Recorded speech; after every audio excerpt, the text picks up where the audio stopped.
Okay. Anyway, it really is good to be here. I appreciate very, very much. I didn't know that this was the oldest club, Republican club in the United States. That's amazing. There you go. Well, you guys you gave me enough rounds of applause. How about yourself? That's pretty good.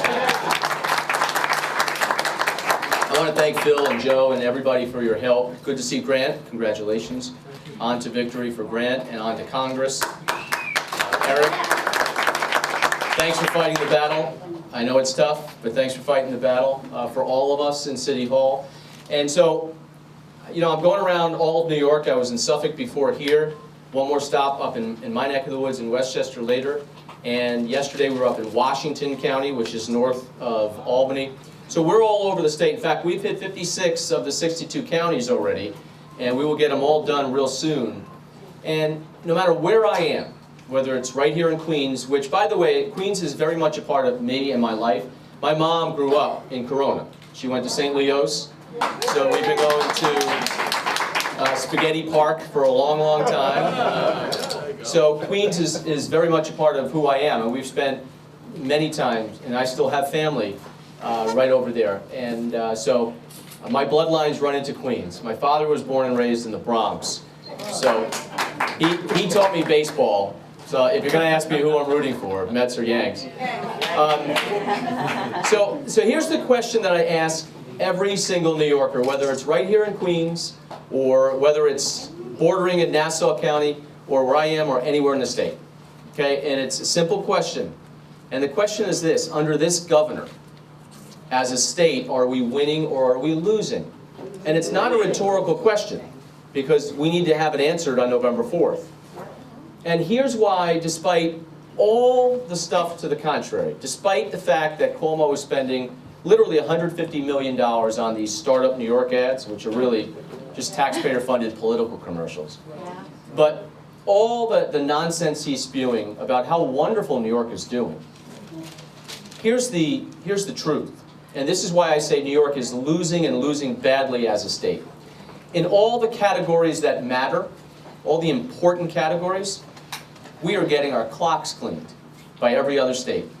We are dead last, 50th out of 50 states, dead last in America in all the important categories. Highest taxes in America. We have the worst business climate in America, the worst economic outlook in America. We spend more on education in this state than any other state, and we're in the bottom half of results. And here's the crazy part. The University of Illinois ranks us as the most corrupt state in America.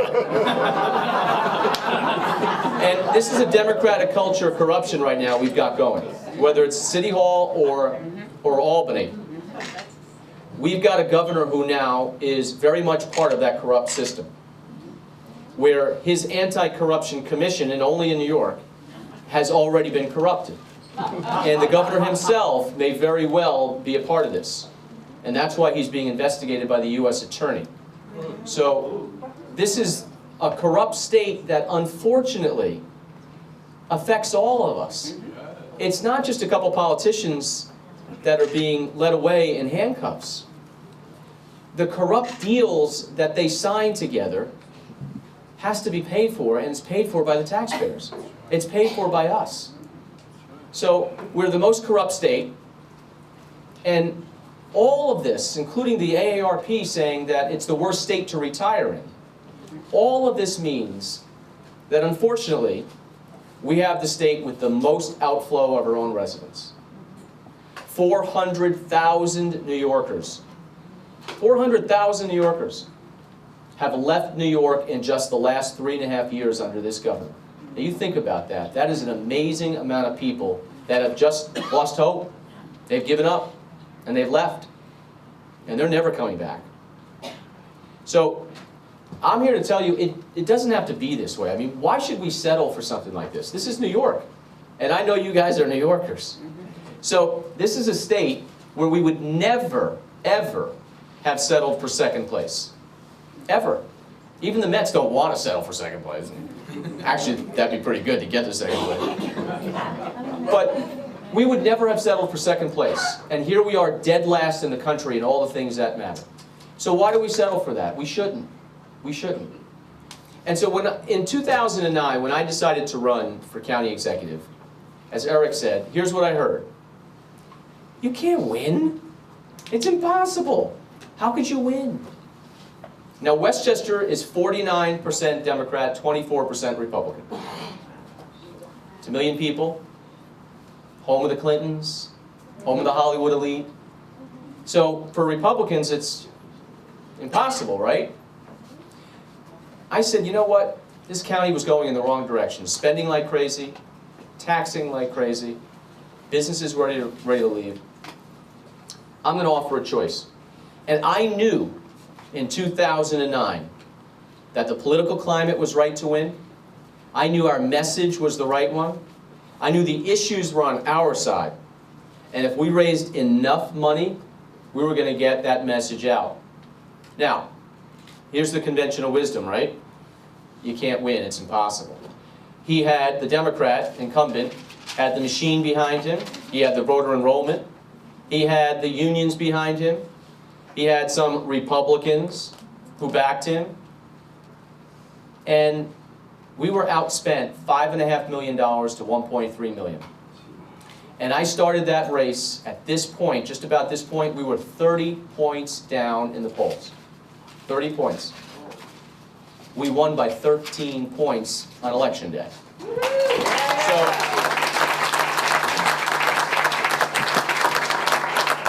So please don't tell me that we can't win this. And in the last 4 years, we governed like Republicans in deep blue Westchester. We actually cut the property taxes for the first time in a long time. We actually held firm.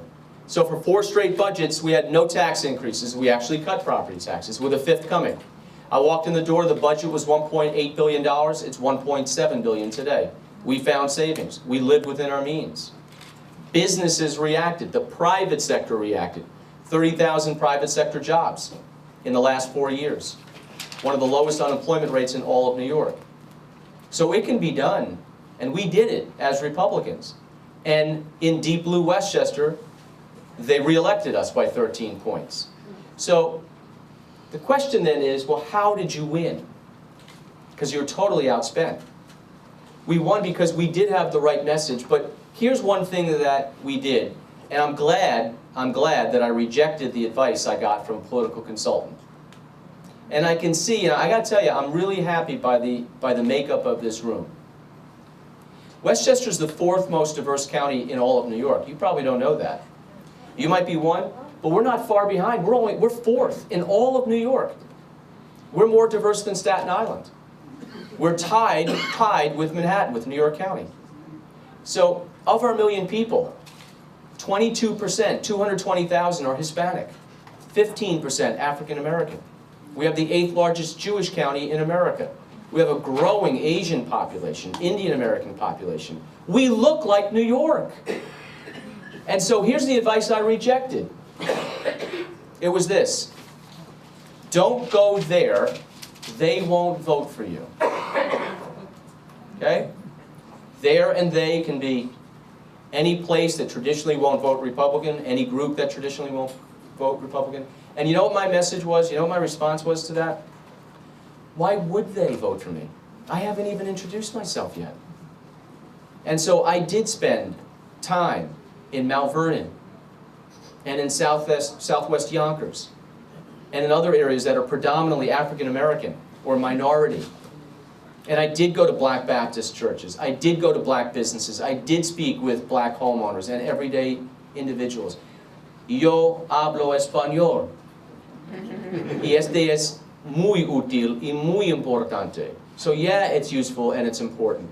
And I did spend time in our predominantly Hispanic areas. And yes, I did spend time in Scarsdale and Chappaqua, overwhelmingly Democrat and overwhelmingly Jewish. So what happened on election day? Because I went there and asked for their vote. And I didn't go there and pretend I was a Democrat. I went there and told them why I'm running as a Republican and what it means to them, and offered them a clear-cut difference. We won a majority of the Hispanic vote in Westchester County. We won 25% of the black vote in Westchester County. We won Scarsdale and Newcastle, which is where Chappaqua is, For the first time, a Republican won there in 25 years. So the point is, we can win as long as we get out there. Now, Cuomo's going to win the air game. He's going to win, you know, because he's going to flood the TVs with commercial. We got to win the ground game. And if we take our message, neighborhood by neighborhood, and if you talk to your neighbors as neighbors, not as, okay, that's a D, I'm not going to that house. No, if you talk to your neighbors as the teacher or firefighter or cop or mechanic or homemaker or whatever they are, that's how we're going to win Queens. That's how we're going to win New York. Now let me give you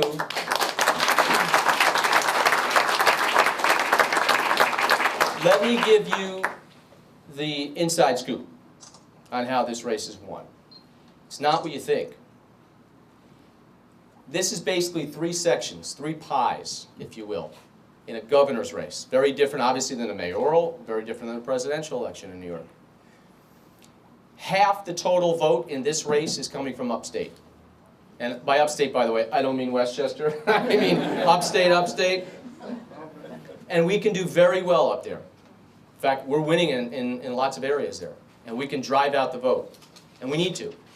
But assuming we do that, in New York City, we have to win about 30% of the total vote. So put that in perspective. It's a little bit better than Joe Lhota did. So if we win about 32% of New York City, we're in good shape, really good shape.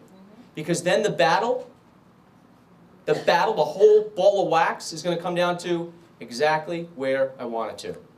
Westchester and Long Island. And if I can win in deep blue 2-1 Democratic Westchester twice by 13 points, I'll take my chances in this race.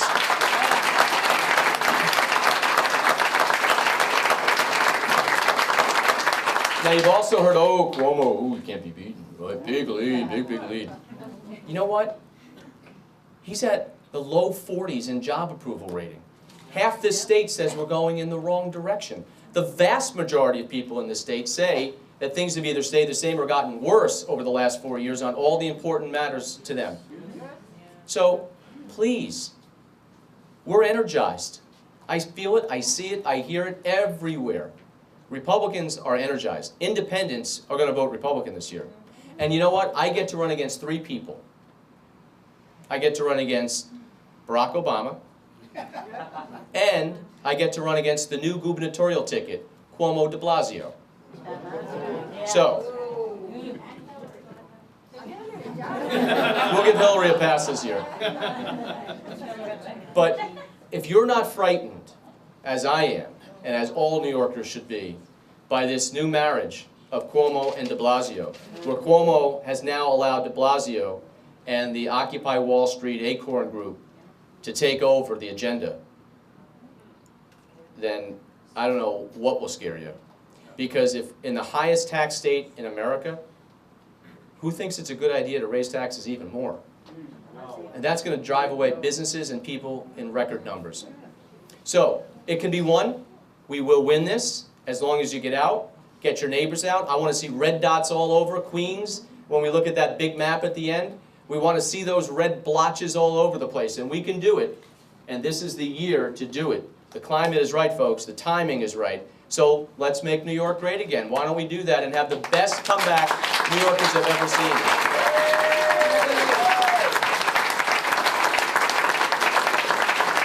So I'll be happy to take a question or two before we head back to Westchester. Okay, here's the first one. What about the education tax credit Yeah. for education that was not passed in Albany? The education investment tax credit was something I was very much in favor of, publicly, privately. I lobbied for that too. It is something that will be important to me for many reasons when I become governor. One thing I won't do is lie to Cardinal Dolan, as Governor Cuomo did, and saying he would pass it when he didn't. This is going to give an opportunity for people of all different incomes, but certainly the working poor, our immigrant community, and those who want just a different education for their children as opposed to what could be a failing public school. And this is something that I support. And this will not hurt public education in any way, shape, or form. We need a good public education system, by the way. My kids, my wife and I have 3 kids, a 10-year-old, a 9-year-old, and a 4-year-old, all in public schools. And we want a very good public education system in our schools. But we want accountability too, and we want to make sure the kids are getting the best education, because right now they're not. Okay, next question. Considering New York's economy is in a fiscal crisis, what are your plans to keep businesses and industry in New York State when other states like Texas and Florida are actively recruiting and offering much lower taxes and incentives? I was with the governor of North Carolina about 2 months ago, and we were talking about how his state is booming, and he's not the only one. The Carolinas, both of them, Florida, Georgia, Texas, you go on, they're all doing so well. And he said to me, y'all got to stop sending your residents down to Carolina. They're just changing our accents. And he's right. I mean, you know, it's like it's becoming the 6th borough now. Everyone is moving. And here's the thing I tell people. And tell me if you don't think this is true. Living in New York has become a prison sentence. And here's why. How many of you are just counting the days until you can leave? And that's what's happening all over. People say, couple more years, I retire and we're gone. Couple more years, the kids go to college, we're selling the house and we're out of here. And the people who have left, they didn't want to. They had to. And they're never coming back. And unless we make fundamental changes now, my kids will never, ever have a shot to live in this state. They just won't. Because the opportunities are going to be elsewhere, the cost of living is going to be elsewhere, the taxes are lower elsewhere. That's where they're going to go, just like everyone else is going. How can we volunteer for your campaign? It's here. Yeah. Yeah, this is important. We need the troops on the ground. We need it. Grant needs it. You know, this is how we're going to win this race, by going and knocking on doors and polling out people. Look, we don't have to win New York City. We're never going to win New York City. We don't need to win New York City. Let's make sure we understand what we got to do. We got to get enough people to the polls that's going to make a difference, that's going to tip that balance so the race goes where it needs to go. And if you can get out, you know, we have a higher turnout here in Queens where, you know, with crime going up, with the de Blasio agenda of the homeless shelters in the middle of residential areas, of crime going up, of all these issues, including, by the way, the state and the city bungling Sandy recovery. You know, this is stuff that you should be able to talk to your neighbors as neighbors about. And if we can pull out enough vote, we're going to do fine. We're going to do fine. Can you comment on the Hobby Lobby decision of today? Yeah. Thank God for the Supreme Court.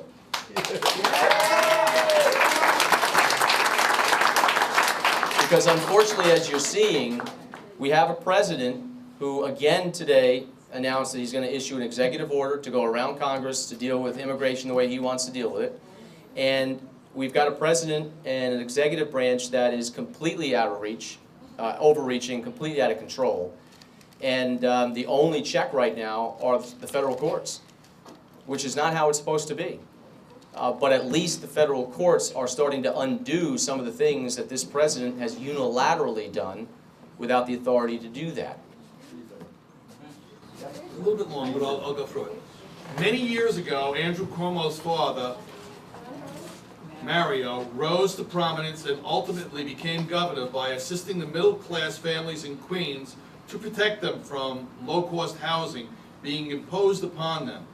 Since Andrew is not helping us with the Pan American Hotel outrage, are you prepared to take the lead in preventing Queens from becoming a site for homeless housing illegally? Yeah, and you know, this is what I'm dealing with in Westchester, by the way, for those of you who aren't aware.